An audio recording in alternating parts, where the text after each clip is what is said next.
Hello guys, मैं हूं असगर मिर्जा और आप देख रहे हैं एजीआई टेक सपोर्ट। दोस्तों, आज हम लोग बात करने वाले हैं यूआईडीएआई के गाइडलाइंस के अनुसार जो हम लोगों को नया इनरोलमेंट फॉर्म दिया गया है, वो 3 प्रकार के फॉर्म दिए गए हैं। आज हम लोग इसके बारे में जानेंगे, विस्तार से जानेंगे। दोस्तों, आज मैं आप लोगों को बताने वाला हूं कि 0 से 5 ईयर्स के बच्चे के लिए न्यू इनरोलमेंट फॉर्म जो आया है वो कैसे भरेंगे, कैसे फिलअप करेंगे। तो वीडियो शुरू करने से पहले दोस्तों, आप लोगों से रिक्वेस्ट करना चाहूँगा कि मेरे चैनल एजीआई टेक सपोर्ट को सब्सक्राइब कर ले और सब्सक्राइब के साथ साथ बेल आइकन को दबा ले, ताकि इसी तरह का इन्फॉर्मेटिव वीडियो आप लोगों को मिलता रहे।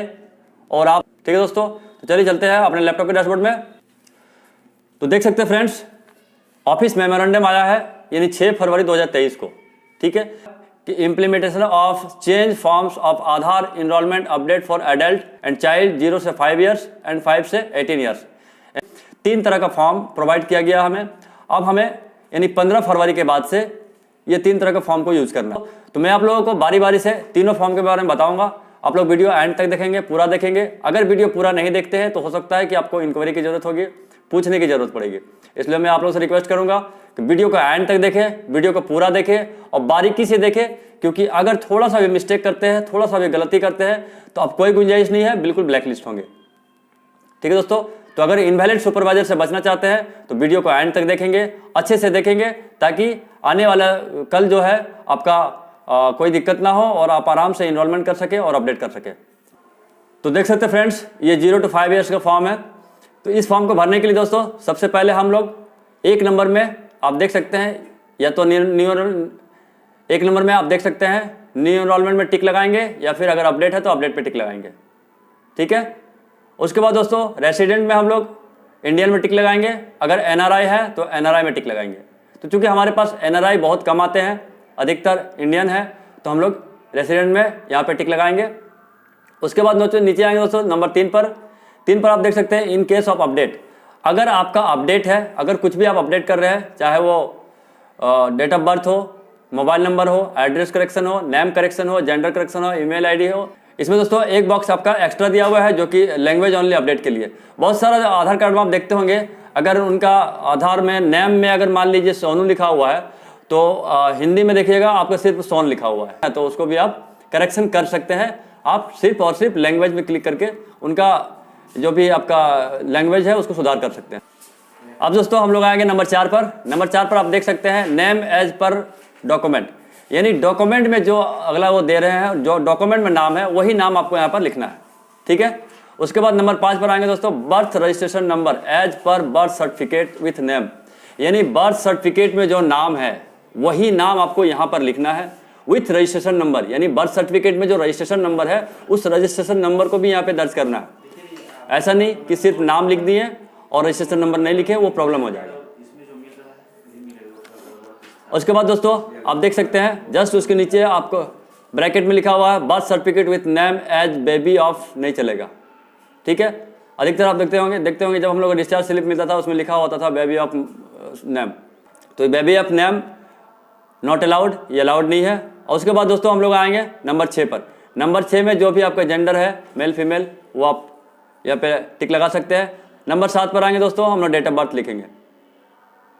ठीक है, अब दोस्तों मैं यहाँ पे बताना चाहूँगा, डेट ऑफ बर्थ आपके जो भी लिखें, अगर आप बर्थ सर्टिफिकेट से आधार बनाते हैं, अगर बर्थ सर्टिफिकेट से आधार कार्ड बनाएंगे तो ही आप यहाँ पर डेट ऑफ बर्थ पूरा लिख सकते हैं या फिर लिखेंगे, क्योंकि अगर आप डॉक्यूमेंट बेस पे आधार कार्ड बनाते हैं तो उनका जो है पूरा date of birth Aadhaar card में प्रिंट करके नहीं आएगा। वो मैं नीचे बताऊंगा, नीचे दिया हुआ है गाइडलाइंस, मैं उनको दिखाऊंगा आपको। ठीक है दोस्तों, तो यहाँ पर डेट ऑफ बर्थ तभी पूरा आपके आधार कार्ड में लिखा हुआ आएगा जब आप बर्थ सर्टिफिकेट से आधार कार्ड बनाते हैं। ठीक है दोस्तों, उसके बाद नीचे आएंगे 8 नंबर पे HOF बेस्ड इनरोलमेंट अगर करते हैं, इसमें देख सकते हैं लिखा हुआ है Aadhaar number of both parents are mandatory, यानी दोनों माँ और बाप दोनों का आधार नंबर और नाम मैंडेटरी है, चाहिए ही चाहिए। अगर नया आधार कार्ड बनाते हैं HOF बेस्ड में तो माँ का भी आधार कार्ड चाहिए और बाप का भी आधार कार्ड चाहिए, दोनों का नाम भी लिखना है और आधार नंबर भी टाइप करना है। ठीक है दोस्तों, अब आता है देखते हैं नीचे, in case any one parent is not available reason, अगर कोई किसी का माँ या फादर या मदर अगर डेथ कर जाता है, अगर मान लिए उनका माँ नहीं है या बाप नहीं है, उस कंडीशन में आपको यहाँ पे लिखना पड़ेगा कि क्या है, वो डेथ हो गए हैं, डिवोर्स हो गए हैं, फादर नहीं है, वो रीजन आपको यहाँ पर देना पड़ेगा, तभी जाकर के आप उनका न्यू इनरोलमेंट करेंगे। ठीक है दोस्तों, अब नीचे है देखिए, in case both parents are not available at the time of enrolment, guardian shall authenticate and must furnish details of Aadhaar number of parents wherever available. Aadhaar authentication by guardian is required. अगर मान लीजिए father mother कोई नहीं है, suppose that father mother बाहर में है और गार्जियन यानी किसी के नाना घर में रहते हैं या फिर मामा घर में रहते हैं, उस कंडीशन में गार्जियन जो है उनका फिंगर यहाँ पे ऑथेंटिकेशन किया जाएगा, उनका आधार नंबर यहाँ पे लिखेंगे और उनका नाम यहाँ पे लिखेंगे।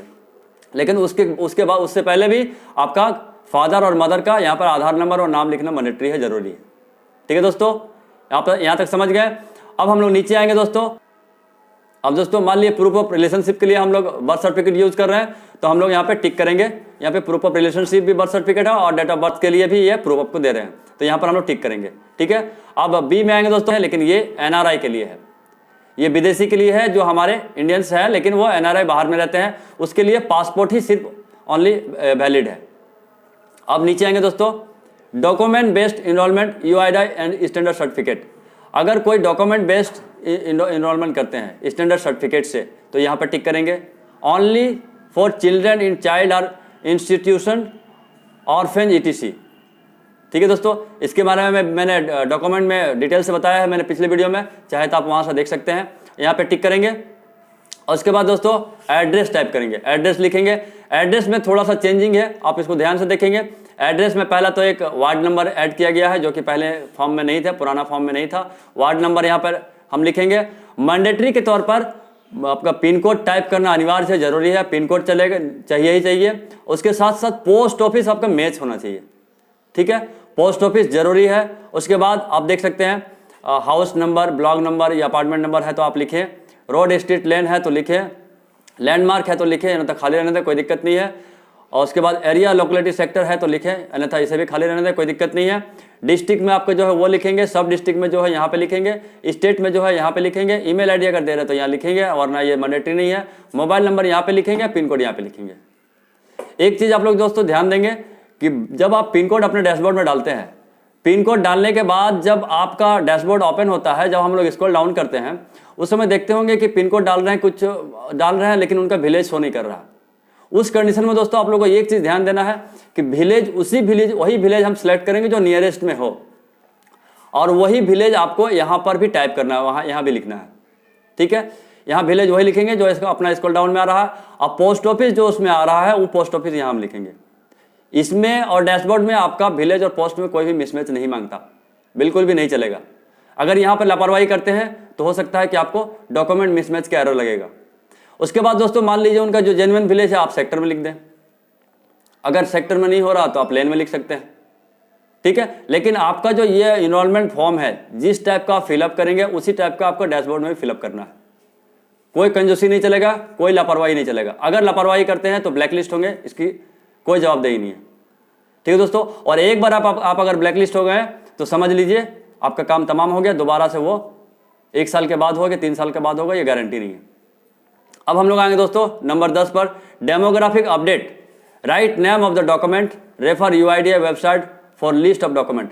जो डॉक्यूमेंट लिस्ट दिया गया है 26 जनवरी 2023 को, उसी डॉक्यूमेंट के अनुसार आपको proof of identity, proof of address, proof of date of birth and proof of relationship आपको सिलेक्ट करना है।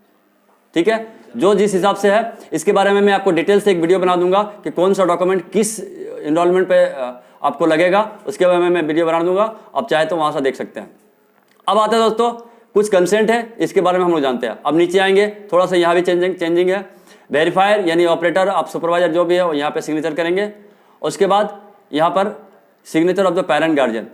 पहले क्या होता था, छोटा बच्चा के जब हम लोग आधार कार्ड बनाते थे उनका फिंगर ले लेते थे, अब वो फिंगर लेने की जरूरत नहीं है, बच्चा का फिंगर नहीं चलेगा, नहीं लेना है। अब यहाँ पे गार्जियन या फिर फादर पेरेंट्स जो भी हैं उनसे सिग्नेचर करवाएंगे। ठीक है दोस्तों, ये हो गया।